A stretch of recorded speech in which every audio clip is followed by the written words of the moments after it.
In this lecture, we are going to look at kinship and social organization. How do humans organize themselves, right? And I like to use this picture because it always makes me chuckle. You can see that clearly there is one individual within that kinship group that is not following the norms of the family. The central questions we'll be dealing with during this is how do we define family? Is kin defined the same cross-culturally? How is family related to social organization? So we have, in terms of generational kin groups are defined as those related by blood, and your kin groups comprise households, right? And households are those living under the same roof, right? In Western society, the general pattern that we see in a lot of Western society or Western cultures, we see a two-generational household, whereas in non-Western cultures, we see a lot of two or more generations living within a household. So how does culture shape kinship? Well, you have these notion of individualistic versus collectivist societies, right? In terms of individualistic societies, kinship and kin groups are a little bit more loosely formed in terms of that each individual has kind of their own promotion to be able to kind of go and create kind of fictive families and go and join people, and consider them family who may not necessarily be related to them by blood. In collectivist societies, on the other hand, you have a lot more of a cohesiveness in the family unit in terms of people living together. And this is kind of an East versus West distinction, right? We see a lot of individualistic societies and cultures in Western cultures, as well as we see a lot of collectivist societies in Eastern cultures. If we look at it from the Marxist perspective, coming from Karl Marx, that kinship rules and ties will become less important with the rise of science and technology, which in some sense has happened, but in another sense, science and technology also works to maintain kinship bonds, right? Think about in societies where you may be living in a completely different geographic area than a member of your family. You can use technology and science to communicate better with that person who lives far away. So one thing that we look at when we look at kinship in terms of building families across different cultures, we look at marriage, right? And the rules governing marriage will vary dramatically cross-culturally. In most non-Western societies, your ideal marriage partner is actually your first cousin, right? And marriage is considered a rite of passage in a lot of different cultures. Remember in the last lecture on gender and sexuality, we talked a little bit about rites of passage. So to kind of review that a little bit, remember your rites of passage were developed by the anthropologist Victor Turner. His original research was on the Ndembu people in Zambia, and he created stages within each rite of passage. Remember, it's separation, liminality, and reincorporation. During the separation stage, right, remember the individual is removed or sequestered from society. If we look at an example from South America, Nambiquara girls from Brazil are sequestered during their first menarche in a menstrual hut. At this stage, the girl is still considered a child, and you can actually see the Nambiquara girls in the bottom right corner. During that liminality period, it's an intermission period where the girl is not yet considered an adult, but is no longer a child. In the Nambiquara, this is signified by the beginning of marriage arrangements. And then reincorporation, the girl is reincorporated back into Nambiquara society in a new stage of life, and the girl is now considered adult and ready for marriage. In other cultures, we have marriage prohibitions, right? This relates to the notions of incest taboo within different cultures, or, who is allowed to be married to who. In the Nambiquara culture, for example, parallel cousins could have sex with one another, but not marry. Your ideal marriage cousin is what we call a cross cousin. In royal lineages of Hawaii, for example, they regularly married brothers and sisters, as well as in kind of the ancient Egyptians. It was common for sisters and brothers to marry as well. This is a photo showing you Queen Emma and her husband / brother, which were one of the last royal lineage of Hawaii. And this relates to rules of marriage called endogamy versus exogamy. If you are an endogamous culture, that means you are marrying within your own group. If you are an exogamous culture, that means you're marrying outside of your group, right? And the rules governing each of these categories will vary cross-culturally. For example, you have religious endogamy, where you're only marrying people who are of the same religion of you, or you have religious exogamy, where it is considered culturally okay for you to marry people outside of your religion. Another example, as in India, you have caste endogamous but village exogamous, right? You want to marry someone who's in your own, quote, social caste or social grouping or economic level, but you don't want to marry someone that's in your own village, right? They have a cultural practice of going outside of the village to find marriage partners. So why do we have these systems? Well, anthropologists think that exogamy creates alliances and links between different kin lineages, whereas endogamy works to preserve the uniqueness and cultural identity of a group. If we look at some examples, we have sister exchanges of the Arapesh. This is found in mostly patriarchal or patrilineal societies. These are where sisters are married to create alliances between kin groups, right? Since men live together, having a brother-in-law living with you is also advantageous, right? It gives you basically more of a voice when all of the men are negotiating on different cultural decisions. You also have sibling exchanges, which is a tit for tat system. Basically, I give you my sister and you give me your brother, or I give you my sister and you give me your sister, type of situation, right? So Aboriginal groups within Australia practice it. It's where a brother and sister of one kin group will marry a brother and sister of another kin group, thus creating kind of a familial alliance. We also have this notion of marriage payment that occurs in different cultures. We have dowries versus bridewealths.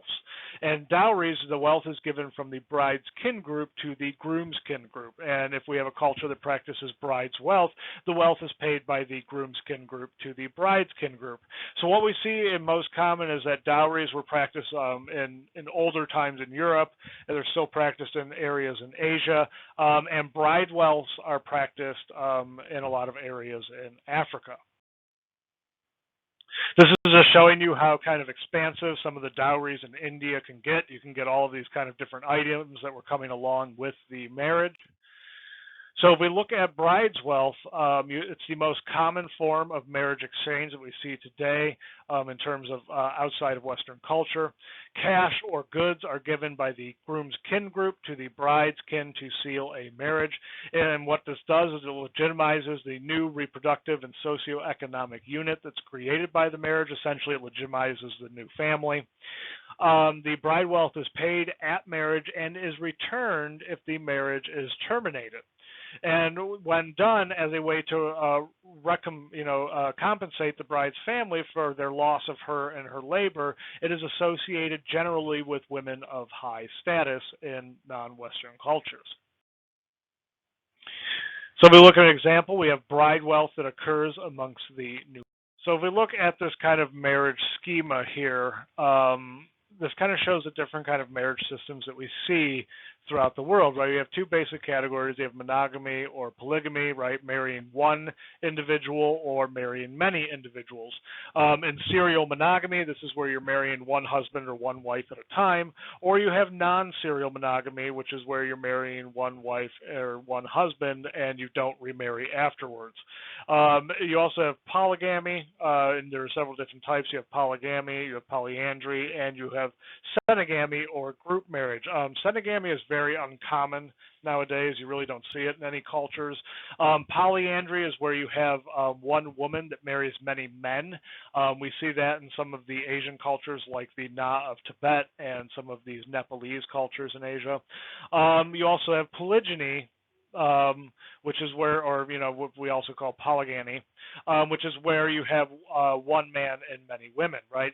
And those are kind of broken down into separate categories. If we look at polygamy, you have sororal polygamy, which is marrying sisters, or you have non-sororal polygamy, which is marrying women who are strangers.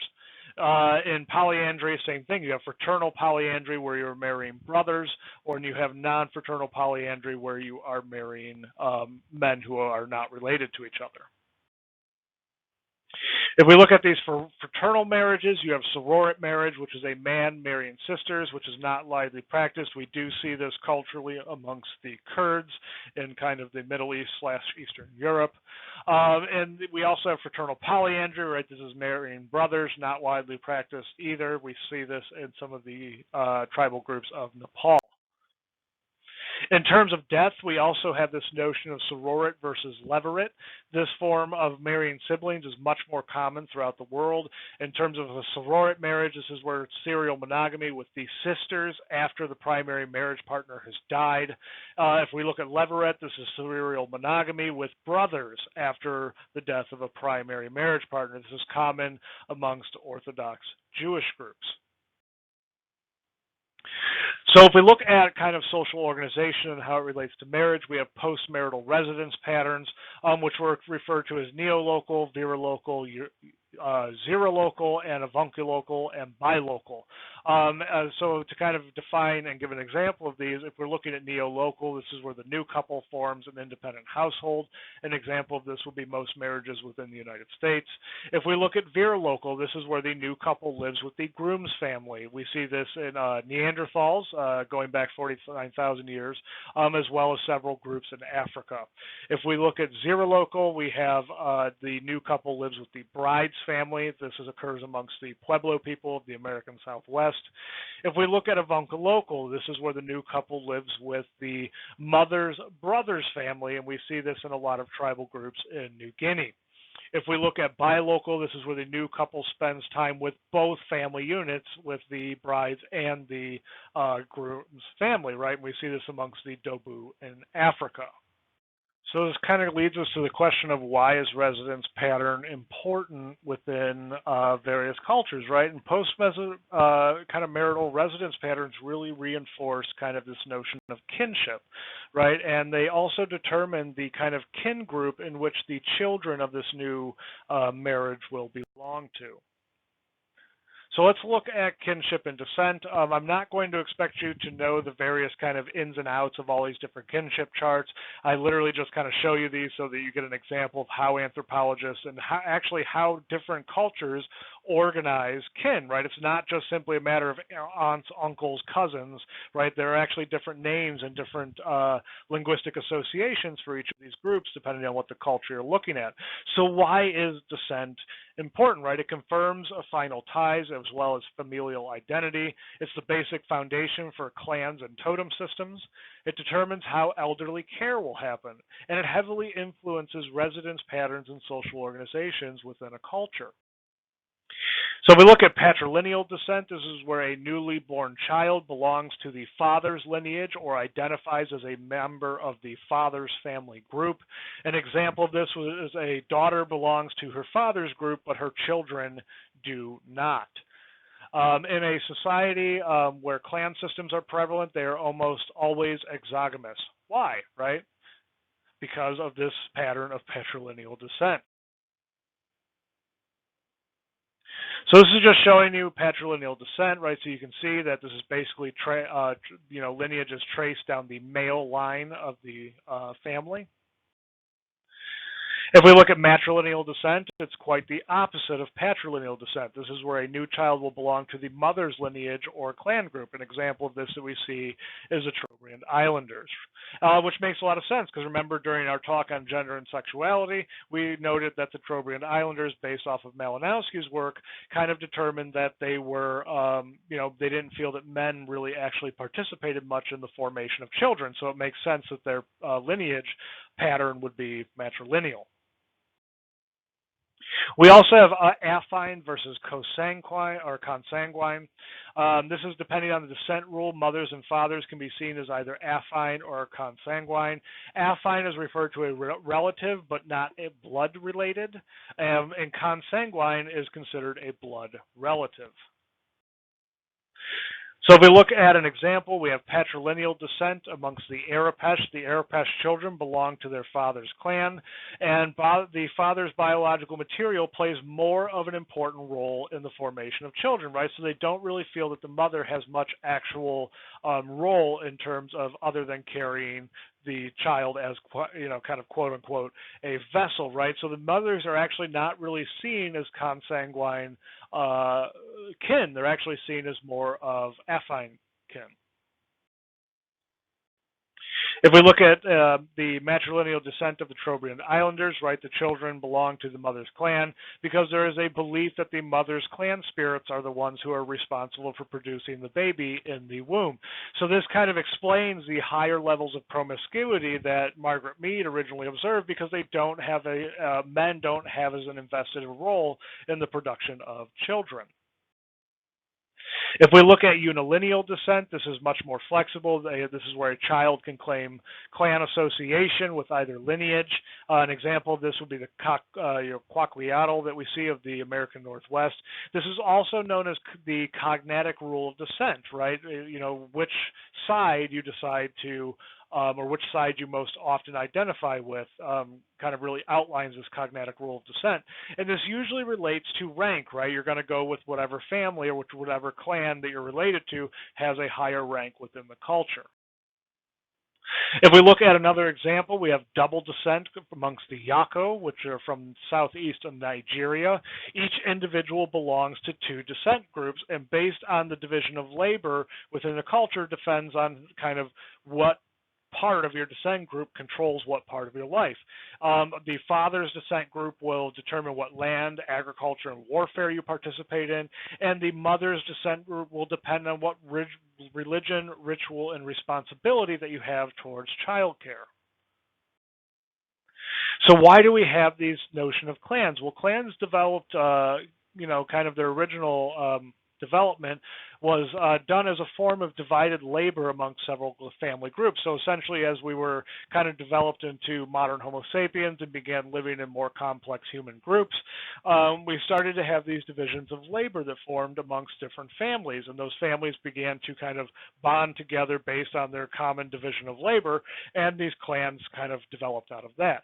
So cultural institutions developed as a way to reinforce these initial divisions of labor and to govern marriage between these descent groups. So you can think about it this way. It kind of starts out as a clan, and then within clans you have different lineages, and within different lineages you have extended families. If we look at other lineage patterns, you have bilateral kindred, which means that yourself belongs to overlapping kindred groups. In each ego or each individual has his own quote-unquote kindred. This lacks the notion of continuity and ends with ego's death. If we look at lineages, which are also known as corporate descent groups, the individual belongs to a single group with one contiguous ancestor. And what this shows is continuity throughout time after the individual's death. So if we look at an example of the Na, we have no marriages or fathers within this, so there's no father descent group at all, right? It's a completely matrilineal society.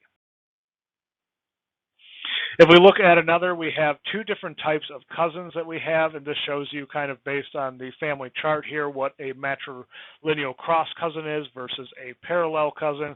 So let's say you are ego. If you are looking at your mother's sister's children, that would be considered your parallel cousins. If you're looking at your mother's brother's children, those are your cross cousins. So, and depending on what culture you live in, one of those groups may actually be considered eligible marriage partners. And this is known as cousin marriage, right? The term for cross cousin is the same as husband and wife in societies with direct reciprocal exchange within marriage. And in many indigenous cultures, cross cousins are considered the preferred marriage partner. So we kind of circle back to this notion of the incest taboo. They won't, marry parallel cousins because they believe of that would be incest, but, cross cousins are perfectly acceptable. This is showing you the different kinship types that we see or that anthropologists have noted amongst different cultures and indigenous groups. I don't expect you to know the different, the details about these, but they are structured differently, as you can see, and most individual cultures fall within one of these kind of kinship groups.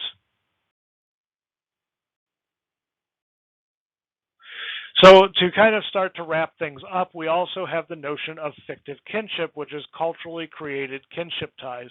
An example of this would be godparents or a fraternity or a sorority, or let's say you belong to a group that participates in kind of like a live action role playing, right? That can actually also be considered fictive kinship.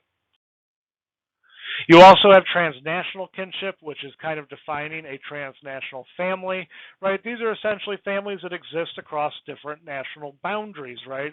And do you think having closed borders essentially harms transnational families? And also considered what a yo-yo migrant is. These are people who move to one area, live there for a while, and then move back to their country of origin, right? But, also consider this notion of closed borders, right? We have a lot of transnational families that live in the United States, and having closed borders and restrictive travel, based on immigration policy, really kind of damages those families' abilities to really kind of openly communicate and see one another.